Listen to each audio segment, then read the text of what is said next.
I, 28F, never thought that I would come to narrate here on Reddit, but here goes. My husband, Marcus, and I have been married for 3 years now, and it has been one big roller coaster of emotions, mainly due to my father-in-law, Robert. Marcus and I were college buddies, classmates.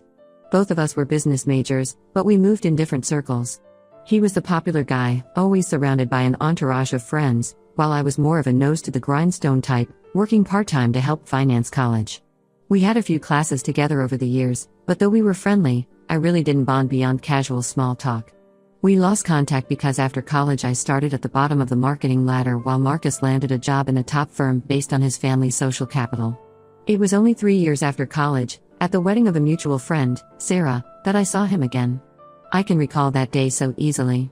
I was helping Sarah with some last-minute decorations when Marcus walked in. He looked different, more mature, more confident. We started to talk, and it was as if no time had passed. We danced, we laughed, and by the end of the night, we had exchanged numbers. As our relationship grew from then on, Marcus seems to be into just about everything that I am passionate about, as well as into whatever things that I would like to achieve in the future. A year after, we decided to live together, and after a year, we dated one weekend at the seashore, and that's when he asked me the question of all time. I was on cloud 9, but my happiness did not last for too long. Things went haywire right from the moment Marcus took me to meet his parents, Robert and Linda, 60F. For a kickoff, the moment I stepped into their posh house, I felt like a fish out of water. Robert had achieved his success as a restaurateur and was giving me the once-over in the most scrutinizing way. During dinner, Robert grilled me about my background. As soon as I mentioned my parents, a mother, Sarah, 55 years old, working as a cashier in one of the stores downtown, and a father, Mike, 57 years old, working as a construction worker, he turned aloof. Did try to bring him into conversation with me about my job in marketing, but he wasn't very interested. He turned to Marcus and started talking about the family business, really shutting me out of the conversation. Our relationship was balancing on closer shores each day, and Robert's behavior was deteriorating consistently. He used to pass comments on the kind of dress I used to wear, always trying to point out that I looked cheap. At family functions, suddenly, he would forget to involve me in a conversation or game. When in Spain, on a family holiday, he gave us a small, basic room while the rest of them took the luxurious suites. Marcus picked up on some of this behavior and challenged his dad about it. But Robert was a master at gaslighting, convincing Marcus that I was being too sensitive, reading things into the situation. This led to arguments between Marcus and me, as he really wanted to believe his father couldn't be so deliberately cruel. It all came to a head at our wedding. Despite Marcus's protests, Robert insisted on giving a speech. There was a beautiful moment that should have been joyful, but it turned the tables. Robert's speech was one huge bundle of backhanded compliments and veiled insults. He said that I cleaned up nicely for the wedding. It must be really unusual since he had never seen me look that good. He said he was very surprised that I could afford such a nice dress. He knew better since Marcus and I paid for the wedding. It was a clincher, though, when he raised his glass and toasted to Marcus and his bride. Let's hope he had the sense to get a good prenup. There was a deathly hush, and I could feel my face redden with mortification. Marcus was so angry that he had a huge fight with his father. Robert apologized, saying it was all in jest and that I was overreacting. But the damage had been done. From that day on, family events turned sour. Robert kept on his tirade about events in my life, covering them with maybe a humorous intent or under the guise of innocent discourse. Linda, Marcus's mom, took to playing peacemaker but seldom acted against her husband. But Marcus has been very supportive, and it truly seems to affect him. He feels divided between his love for me and his parents. This has led to quite a few fights about how we should handle this, and most times Marcus just said we should ignore his father's behavior and for the good of family, maintain a false peace. I tried everything possible to win Robert's approval. I've offered to help in the kitchen during family dinners, brought thoughtful gifts for the holidays, and even volunteered at one of the charity events his restaurants support. I thought that when he saw how hardworking and devoted I was trying to make something of myself, maybe then he would accept me. But nothing seems to work. The fight last weekend took the matter even further. We were at a family barbecue to celebrate Linda's birthday. The day had been going relatively well, with Robert mostly ignoring me, really trying hard to not insult me, and as the evening wore on, and the drinks flowed, Robert's true colors came out. He'd corner Marcus and start in on him loudly, about our finances, inferring to everyone within earshot that surely I must be bleeding Marcus dry. "I sure hope you are watching your money, son," he'd say, loud enough for everybody to hear. These types, you never know with them, they can be so sneaky, gold diggers. Before Marcus could answer, Robert turned toward me and said, "I hope you're not planning on quitting your job now that you've married into money. We wouldn't want you getting too comfortable, would we? After all, you're used to having to work for a living." The party turned very quiet then, and I could feel all the eyes on me, with pity mixed with an uncomfortable look on their faces. I couldn't bear it either. I mumbled some excuse and left the party, tears streaming down my face as I rushed to our car. We had a huge fight in the car. He accused me of being too sensitive, telling me to learn to take his father's jokes. Shocked by his words, how could he still defend his father after what had happened? I told him that this was getting tiring, I was not ready to be disrespected, and if he was incapable of defending me, then maybe we are not meant to be together. The drive back home was full of silence, with tension lying thick in the atmosphere. Now Marcus is sleeping in the guest room, and we barely talk. His parents have been calling and texting endlessly, asking why we did such a rude thing at the party. Marcus wants me to offer my apologies for peace's sake, but in this case, I don't think I should be the one to apologize. I love Marcus, I really do. Things are just fine between us two. He is a nice person and so supportive, too, and we share the same ideas and dreams for what we want for our future.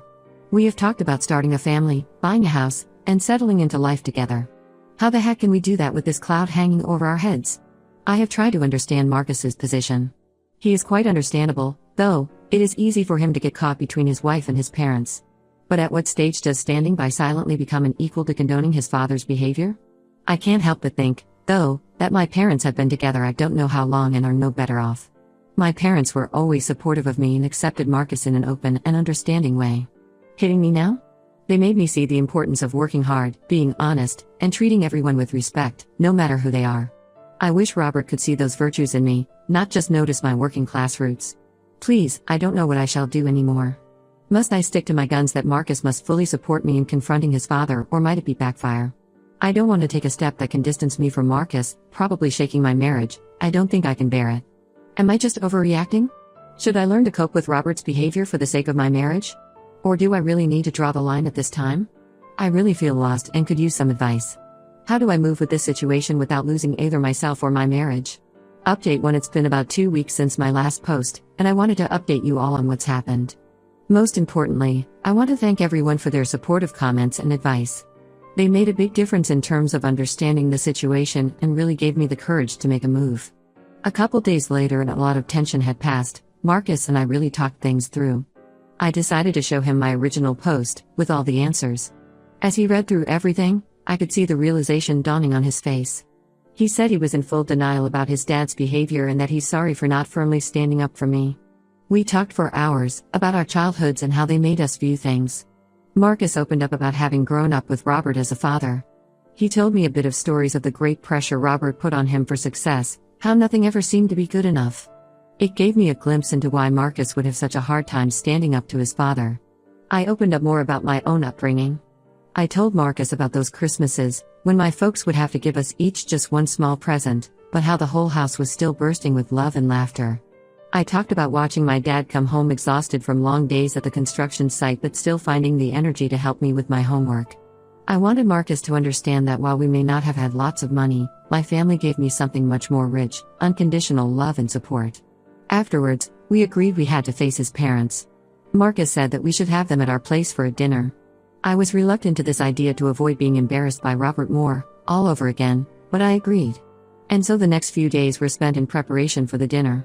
Marcus and I worked on the menu, which I insisted had to be lavish without being overtly so. I wanted to prove to Robert that, yes, I could belong to his world, but no, I had not gone that far from my roots. Lunch was to be held over the weekend, and indeed, it was so intense, to say the least. The arrival of Robert and Linda was enough for me to realize that we were already tensed. We passed small talk with the appetizers, leaving Marcus to steer the direction of the conversation to neutral areas.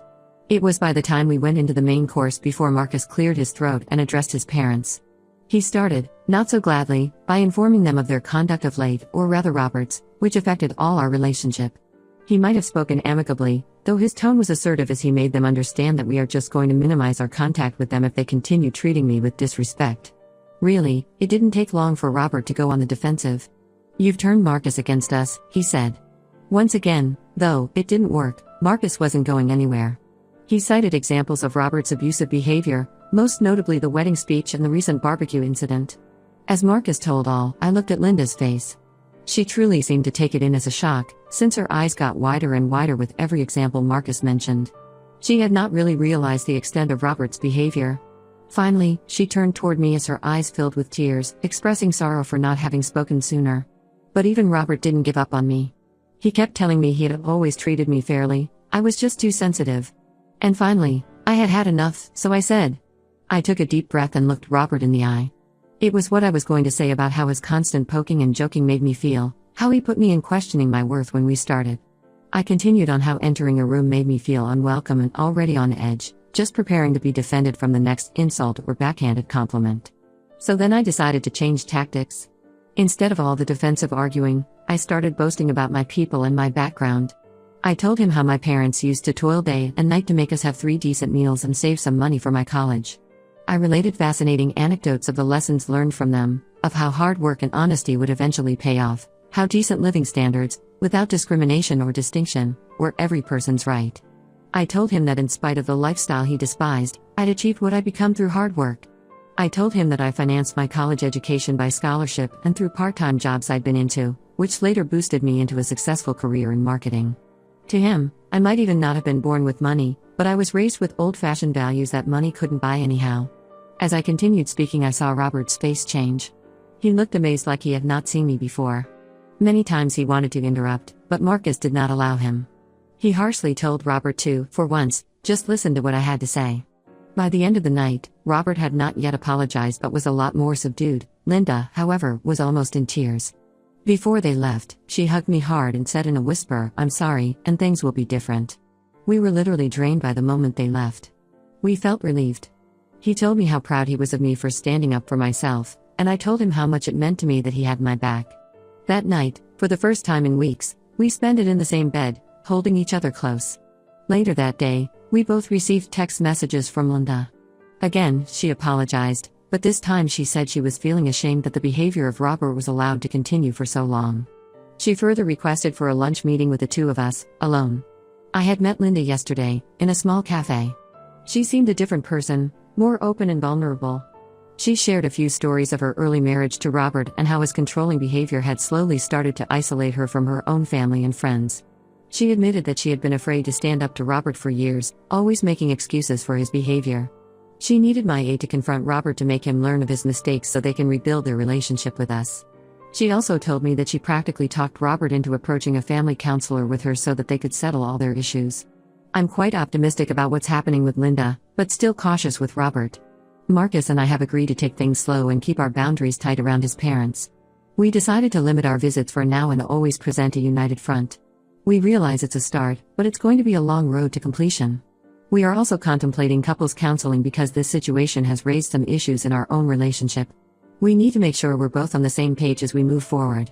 I will let you know about the developments. Thank you once more for all your encouraging words and advice. It's been tough, but I feel like we are finally going in the right direction. Update 2. Well, it's been a month since the last update. A lot has been going on, interesting, to say the least. Well, after our dinner confrontation and my lunch with Linda, Robert went very silent on us.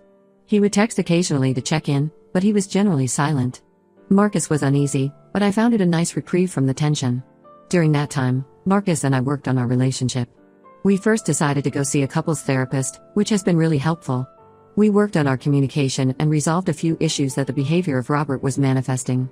It wasn't easy, but we're both committed to making our marriage stronger. Last week, everything changed. Marcus had a call from Linda in tears. Apparently, Robert had a health scare with some minor heart attack. He was all right, but the experience had really shaken him up.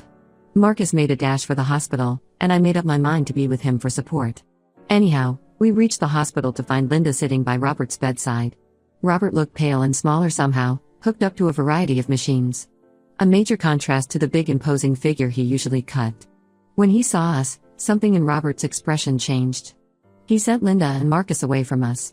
I felt my stomach churn with nervousness, but I stood my ground with him, remembering the power I discovered that lay within telling him no. Robert began to speak with a gruff voice. He said, lying there was so much time to think, though I began at feeling that it was all unfair. Right from the start, I'd let my own prejudices get in the way of my judgment. Then he did something I never expected. He opened up about his own past. Robert had a tough father, one who had impressed upon him that status and wealth were most important. He told stories of growing up poor, the horrible shame of wearing secondhand clothes to school and watching his mother work herself to the bone to keep food on the table. As he climbed that social ladder, he'd assured himself of a couple real sureties, that the same pitfalls would bypass his offspring, at least one of which, his own visage, forever marked out whatever heyday that should have been. He went on speaking, and gradually, I came to see Robert in a very different light, far from the picture I had once had of the cruel, domineering father-in-law to the very flawed man, someone very much a product of his experiences. It didn't excuse what he had done, but it did make it a little bit more understandable. He apologized for everything, the snide remarks, the wedding speech, the belittling. He said he finally realized that in trying to protect Marcus from what he perceived to be a threat against his lifestyle, he had almost driven his son away. He admitted that seeing Marcus rushing to the hospital with me by his side made him realize what really mattered in life. I won't lie, I was a bit skeptical at first. A near-death experience makes people say things they really do not mean. But the more we talked, the more actual remorse I could see in his eyes. I told Robert that I did appreciate his apology, but rebuilding our shattered trust needed time. He nodded in agreement and told me he understood, and he was now ready to do whatever it would take to make things right again. Then when Marcus and Linda returned, Robert called Marcus to sit down. He apologized to him as well, for putting him in the middle, and he realized that he did not respect his choices either. Marcus was visibly moved, and for the first time in years, I saw them hug without any underlying tension. Ever since that hospital day, things have never been the same. Robert was let out of the hospital a couple of days after, and he's been making efforts, adjusting. He went as far as inviting me to dinner last weekend and making extraordinary efforts to be nice to me. He even inquired about my parents and seemed generally interested in listening to me tell him about them. This has been very supportive for Linda, and I've seen her getting more courageous with the self-expression of her views around Robert. They have also started seeing a family counselor together, and Linda said it has been helping them work through so much. Marcus appears, if anything, more at peace than I have seen him in years. He has been pulled between his wife and his parents but is released from that stress. We still go to couples counseling. It has helped tremendously in bridging back our communication and trust. Me, I'm only cautiously optimistic. It's the one where I realize that there's no easy way out all the time now, and years of hurt can't neither be made up for in just a night. But also willing to give Robert a chance. For now, we just take it each day as it comes, establishing healthier and open communication quite well. Never thought a health scare would make this possible, but I am grateful for the new chapter in our family dynamics. I will keep you posted on developments. Update 3. It's been 6 months since my last update. It has been a roller coaster, but thank goodness the positive changes to health that I spoke of in my last post have, for the most part, continued. Robert's consistency has actually always been in the attempt to compensate and get to that place where he wins the confidence of Maria. He made an effort to know me, beyond being Marcus's wife. We had spent time sitting with him, talking, and having one-on-ones with people, where he asked me about my work, hobbies, and family. He has even shown interest in meeting my parents, which has been a significant step toward reconciliation. We had a parent dinner last month, and I was somewhat worried about how it would all play out, given the picture I have in my mind from what I know of their histories and backgrounds. The evening started off a bit awkwardly, with everybody trying to be on their best behavior. But as the night went on, things began to relax. Suddenly, Robert and Dad connected as they discussed construction work. Robert started to talk about his days as a busboy and dishwasher in restaurants before he owned his own place. It was satisfying, said my dad, to see a building put up from the ground floor generally to completion. They even exchanged numbers to meet up for coffee sometime. And my mom and Linda were also getting along famously. They found common ground with their experiences as mothers and both knowing what it means to be an understanding wife for their husbands who are just too involved in business matters. At the end of the night, I was glad to see them laughing at each other. All throughout the evening, Marcus was beaming with a pleasure that could not be hidden. He hugged me tight after everyone left and thanked me for not giving up on his parents. Linda's self-assurance has been getting better lately. She contacted some former friends and started volunteering at women's shelters. It is wonderful to see her. We meet for lunch very often, and we really have developed a nice friendship with each other. Marcus and I are doing fine. The decrease in family stress makes us focus on what we want for us in the future. We are even talking about starting our own family soon, which before we wanted to put off because of the tension in our families. We even started to look for houses in the Ace for both our jobs and close to both sets of parents. However, all has not been smooth. There has sometimes been a return to old habits. Robert sometimes makes remarks that can be considered to be insensitive, but I realize that they are not deliberate now. In such situations, I have learned to handle the matter calmly at the time, and Robert has been very accommodative to such comments and feedback. We have attended several family therapy sessions as a couple that felt quite cleansing in terms of dealing with some big issues and setting new, healthier patterns of communication. This also was quite tough because it also touched on quite a few issues of past hurt and misunderstanding, but at the same time, it was very healing. My wife and I also resumed our couples counseling. We learned a tremendous amount through the process about communication and support toward one another in tough times. We are now stronger than ever. Generally speaking, I'm grateful for the distances we have gone through. It's been quite painstaking, and yet so much is left to be done. Finally, I feel like I belong in that family, and I'm not an outsider. The coming month is Robert's birthday, and for the first time, I am positive that I want to come to another gathering. Thank you all so very much for all the support along the way. You prove to be a priceless guide for me at this point and will be in much demand for taking up those challenges in life. Rest assured, I believe with firm certainty that we now possess the tools and are willing to work through problems in this family together.